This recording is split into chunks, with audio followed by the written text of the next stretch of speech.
a concern in terms of vegetation, because people might be picking things they don't know that they shouldn't pick. Mm-hmm. Whether it's unsafe to eat it, or whether maybe it's a rare plant that they should just leave where it is. It may be delicious, but leave it alone. It might be.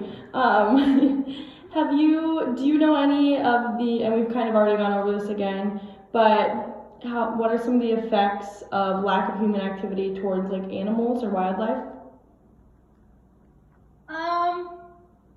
I think the biggest one that comes to my mind is I would be very, very curious to know how the rate of the number of deer that have been hit by cars, if that's gone down. Because I bet you it has. That people aren't on the road as much, and you don't have as much wildlife that are getting hit by cars. In Iowa, we never really shut down. When I drive from Cedar Falls to Cedar Rapids, we still have plenty of traffic. But if more people are staying home, they're not hitting deer, Mm-hmm.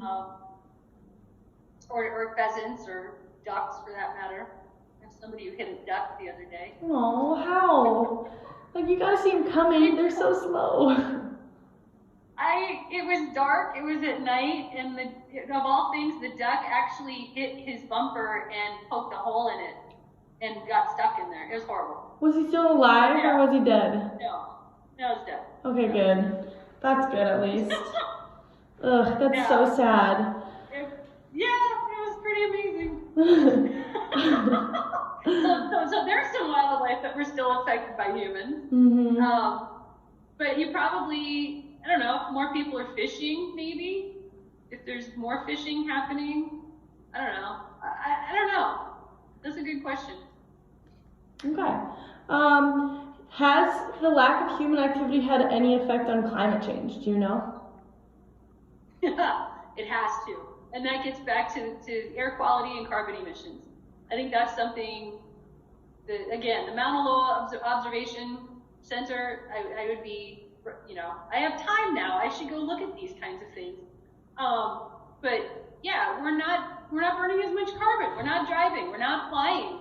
Cities, I told you, my friend in Seattle, she said our view of the mountain is amazing right now. The atmosphere has improved because we weren't burning as much carbon.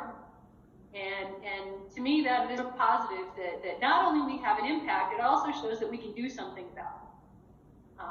And that, to me, is hopefully one of the biggest lessons that we can take out of this. And when we come back out to say, okay, can we meet in the middle somewhere? Maybe we don't completely shut down our systems like we did during this, but if we can really see that we have a measurable impact and that we could actually reduce our emissions that significantly, let's set a new bar.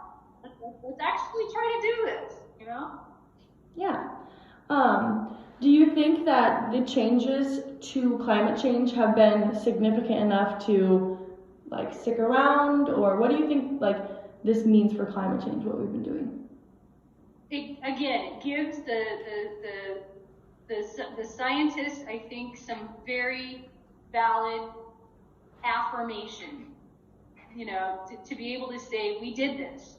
Look at the impacts. I think there's going to be a whole bunch of papers published in the next 18 months just looking at the reduction in CO2 in the atmosphere, at short-term climate impacts of reduced emissions, to say, if we were to do something like this long-term, what could we expect to be able to run the models that we're using now to say, if our ocean temperatures keep going up, if our CO2 emissions keep going up, we've kind of figured out where the tipping points are. Okay, well, let's run a new model and say, again, let's pick a new goal.